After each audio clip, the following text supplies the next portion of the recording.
welcome to another shoe review with GingerBreadMan Running Company. I'm Luke. And I'm Zach. And today we'll be talking about the Kinvara 11. Before we get into this, again, another shout out, a thank you to Brandon Payne of That Painful Music for our new intro music. Hopefully you guys appreciate his guitar stylings as we enter and exit from our video. So shout out to Brandon and check him out at his YouTube channel at The Painful Music. One of these places. Yeah, one of these places. I think I got lucky last time, so we'll no worries. take I it like there. to point everywhere just in case, Okay. it's end up there. But yeah, again, thanks for that. A little bit more production value and never hurts, and we look pretty good. So again, thanks Zach for putting that together, and thanks Brandon for submitting that. Yes, thank you very much. But yeah, before we get anything else, let's just dive right into the shoe. Kinvara 11. The Kinvara is the shoe that killed the racing flats, and that's something that I hold a little bit against it. I do love the Kinvara. It is a all-purpose, lightweight racer / daily trainer for somebody looking for an up-tempo shoe. It is not a shoe I'd recommend for like your 20-mile runs unless you're looking for more of a minimalist kind of fit. But back whenever I was growing up, back in the day, runners that did road races had a separate pair of road shoes just for races called racing flats. They still exist, but no one uses them anymore. It's completely over because of this shoe. When the Kinvara came out a decade ago, you no longer had to have a pair of road spikes. You basically could get away with a shoe that had a little bit more cushioning, use a little bit more versatile, and it still came in at under 8 ounces, 7.8 ounces, by the way, for those of you keeping track. So that's something that I always loved, having that like extra shoe in my spike bag to like take out and put on before a race.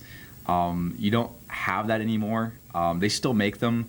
The Type A, the Fast Twitch, the Hyperion, they do exist, but stores no longer carry them, and they don't have any margin in the industry anymore. They're more of kind of a niche thing. But back in the day, you couldn't walk out of a store without, okay, well, I got my daily trainer, but now I've got my racing shoe too. And what was so special about the racing shoe? They were just like paper and that's exactly sole? it. They were spikes without spike plates. Interesting. Again, these guys at 7 ounces are very comparable. I mean, most of those ones came in about 5 ounces, so they weren't that much lighter than this. So it is a great option as far as like, hey, I want to do some 5Ks on the road. I want to go up to like the 10K half marathon. But now so many people are running in shoes with the carbon fiber plates. And that's going to be interesting to see. Yeah. Is that going to kill this shoe? Is it going to be That's like going to be interesting. video killed the radio star and then like Spotify killed the video star?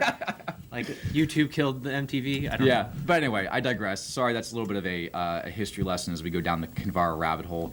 And that's a great question to see where we end up as far as this carbon fiber situation goes. Yeah. But regardless, Kinvara 11, it stays the same weight as its predecessor, the 10, but everything is different. The Power Run midsole that we talked about is in the Kinvara, as well as other shoes that we talked about. The Guide, technically the Triumph has Power Run Plus, but basically this is a EVA foam mixed with a polymer. This one is not as soft as the Guide or the new Ride that just came out last week. So if you're interested in trying it out, it is not quite as soft, but it is softer than the old Kinvara 10.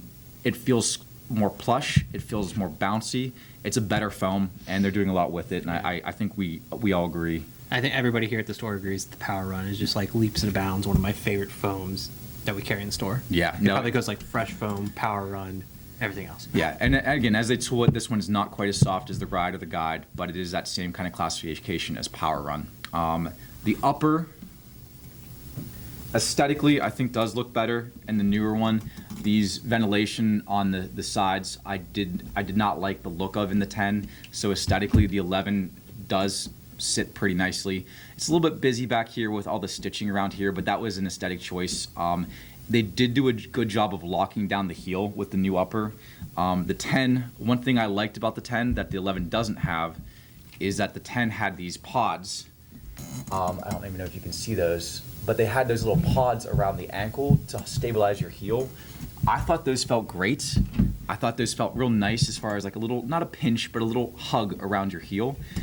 They got rid of that in the 11, and I wish I could say that the 11 is worse for it, because I really like that, but the heel stays pretty snug in this guy, even better than in the 10. So those pods that you saw in the 10, those are gone. But I don't think it's a detriment. Even though I like that, I thought it felt cool. This guy is a snugger fit. It feels more contoured to your heel. It comes up a little bit higher, and it does a better job overall of staying put and not moving around on you. So it is better both in fit as well as aesthetics. And I mentioned it comes in the same weights, even though they made the foam a little bit softer, a little bit more bouncier. Outsoling, again, it just does wear down a little bit faster than your everyday shoe. But this isn't meant to be your everyday trainer. This is meant to be your accessory shoe. It does have the XT900 rubber on the heel and the toe off where it kind of prevents some of the abrasion points. But everything else here is that exposed foam that does kind of show wear a little bit faster than any of that rubber outsoling. 110 price points, 4mm drop, again, putting you more on the ball of your foot. If you're into that minimalist kind of feel, this could be your everyday shoe, but for most people, it's more of that up-tempo kind of pace. For guys, comes in at 7.8 ounces, women 6.9 ounces, so again, very lightweight. Great for those road 5Ks in the summer, if we ever get those back. And it's been out since February 2020. Your input? Anything that you've noticed? This was the first Kinvara I put on since I started here in January, and I put it on just to kind of see what it felt like. I really liked how it didn't feel like there was a shoe on my foot. Gotcha. Like, it's so light, it's so minimal that it's just you can literally tell it's like stitched together, upper to rubber. Yeah. Go run. I like that. You know, for me, I always kind of lean more towards sports fashion because I don't run as frequently as everybody else. This is not an everyday. I would not wear this to Walmart. Yeah. Yeah, this shoe will fall apart on you in Walmart. You'll be pushing the buggy that has the one broken wheel, and then this shoe will fall apart too because it's just exposed. You're going to tear it up real fast. It's an accessory shoe. So one thing I always point out to customers when they come in is, this is your shoe for race day. Yeah. I'm going to pull this out of my bag of tricks. It's going to make my shoes are going to be lighter, and I'm going to hit it hard. Yeah, I love the way you said that. This is your hit it hard shoe. The shoe hits back a little bit. It's not meant to be overly plush. I can wear Kinvara for up to about a half marathon. I've never tried to go the full marathon in it, but I know a lot of people have, and you might be one of them.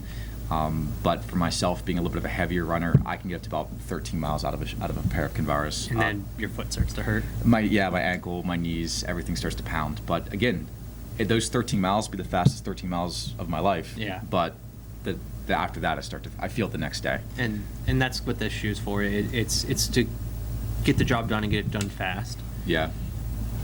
Yeah, great shoe, great update. It's not for everyone.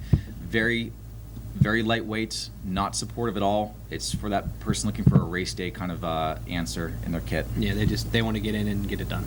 Or if you're a high school runner looking for a shoe that you can use for practice and races, and you still are young enough that you have cartilage in your joints. Yeah, then this is totally for you. Yeah, actually, we do get a lot of younger athletes that do love this shoe. Yes. Has a couple color options. These are the variants we brought in. Did I mention? Yeah, it comes in wide too. Oh, does it? Yes. I had no idea. The Kinvara 11 actually launched with a wide option this year, so that's brand new. Kind of unheard of, but yeah, if you have a wider foot and you kind of feel like you're missing out on some of these other options for race day, this could be your solution. Well, that's awesome. Yeah, I have nothing. Oh, since I said in the last Saucony, I like these laces better because they're the ribbon laces. Gotcha. So they don't feel as gummy. I'm not gonna lie, I don't like this like leather tab up here. It doesn't do anything. It doesn't do anything at all. Yeah. I feel like it's unnecessary. It's just all aesthetics at that point. They could have taken it off, maybe saved a couple quarter ounces or something. I don't know. However like I said, it's kind of busy from here back, but yeah. But the heel doesn't move on you, so I can't complain. The new comes up a little bit higher. The new back comes a little higher, and the groove fits you pretty nice. I like shoes that do that. Yeah, I do miss those lugs though, but yeah. But again, it's better, so I can't complain. Yeah. Anything else you need to say about the shoe? I don't know. I think we're good. We tried to do this one fast, like the shoe's fast. Thank you again for everybody who's watched, voted. I think the next shoe's on us. You don't have to vote, so just get ready for that. We have something we've really wanted to talk about now that's been out for, what, a month and a half, 2 months? Well, it depends on COVID, but yeah. Yeah, it depends on COVID. However you want to think about it. So the shoe we really want to talk about, we think it's good to get out there for the community to hear about the shoe. But as always, if there is something you're wanting to see, just write in the comments, and we promise we will get to it. Check out the Local 724 podcast. Luke and I were on it.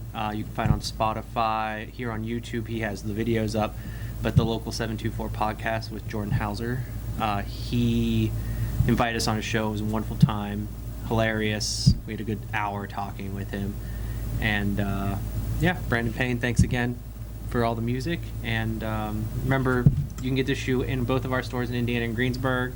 And if you're not from our area, where last video we had 52% of our viewership was from the UK, make sure you buy it from a small store. They really appreciate it, and you coming in and being able to talk about the shoe a little bit with them will make their day, because it makes our day when a shoe nerd comes in like we are. So thanks again, everybody. I have nothing else. Yeah, don't have to shop here, just shop local. So thank you very much. Take care, guys. Thanks. Bye.